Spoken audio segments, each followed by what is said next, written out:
சேரன் நகர் Lakshmi garden, Madhapur, Tiruppur மாவட்டம், பல்லடம். நேரில் வரவும்.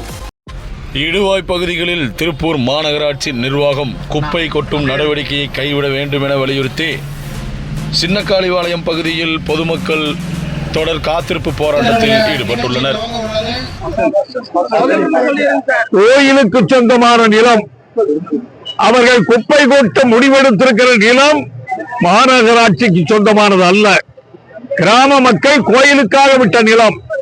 அது பல்வேறு நலத்திட்டங்களை அறிவிக்கலாமே ஒழிய குப்பை ஒட்டுகின்ற முயற்சியை மாநகராட்சி எடுத்திருப்பது, இந்த மாவட்ட ஆட்சித்தலைவர் உட்பட அத்தனை அதிகாரிகளும் அதற்கு ஒத்திருப்பது மிகவும் மோசமான நடவடிக்கையாகும்.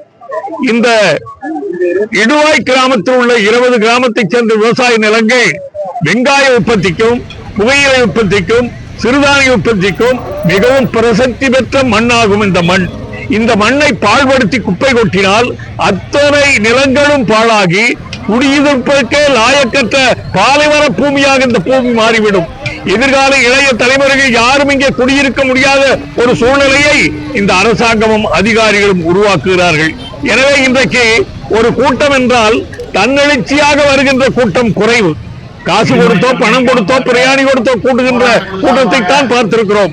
ஆனால் இங்க ஆயிரக்கணக்கான தாய்மார்கள் தன்னெழுச்சியாக வந்திருக்கிறார்கள் என்றால் எந்த தியாகத்திற்கும் தயார் இந்த இடுவாய் மண்ணை காப்பதற்காக என்கிற வீரத்தோடு, விவேகத்தோடு வந்திருக்கிறார்கள். எனவே அரசும் அதிகாரிகளும் உடனடியாக இந்த நிலைமையை புரிந்து கொண்டு இந்த மண்ணையும் மக்களையும் காப்பாற்ற இந்த குப்பை கொட்டுகின்ற முயற்சியை உடனடியாக நிறுத்த வேண்டும்.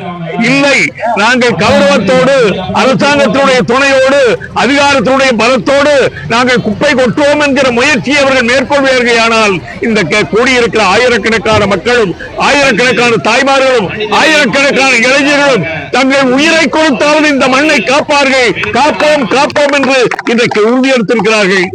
எத்தனை ஏக்கர் விவசாயம் பாதிக்கிறீங்க? எந்த விதத்துல பாதிக்கிறீங்க?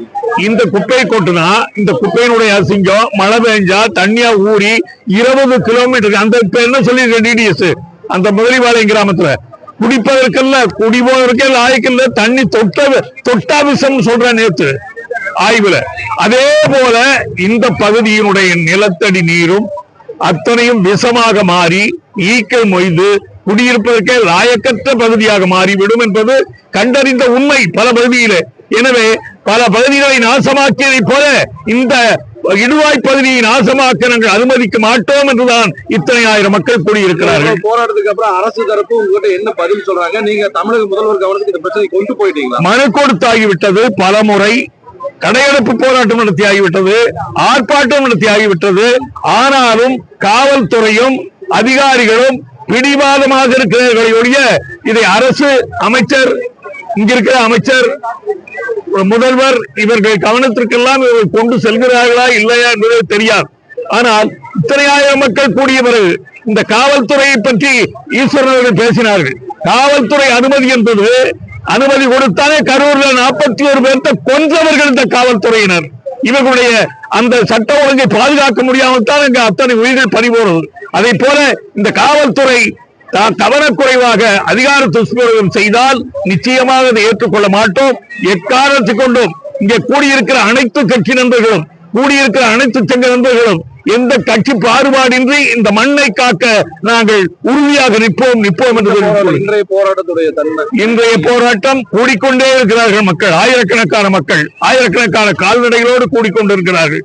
இந்த போராட்டத்துடைய முடிவை, இன்றைய கூட்டத்துடைய முடிவை அதிகாரியும் அரசும் மேயரும் கலெக்டரும் தான் முடிவெடுக்க வேண்டும் ஒழிய எங்கள் கையில் ஒன்றும் கிடையாது. நாங்கள் இப்படியே கூடுவோம் கூடிக்கொண்டே இருப்போம். இல்ல, அது அப்புறம் முடிவு பண்ணுவோம். போராட்ட குழு முடிவு செய்யும். அடுத்த கட்ட போராட்டத்தை போராட்ட குழு முடிவு செய்யும். அதிகாரிகளுடைய, அரசனுடைய முடிவு எப்படி வருகிறதோ அதற்கு தகுந்தாற் போல் போராட்டம். வரலைன்னா அடுத்த கட்ட போராட்டத்தை இன்று மாலை கூடி ஆலோசிப்போம்.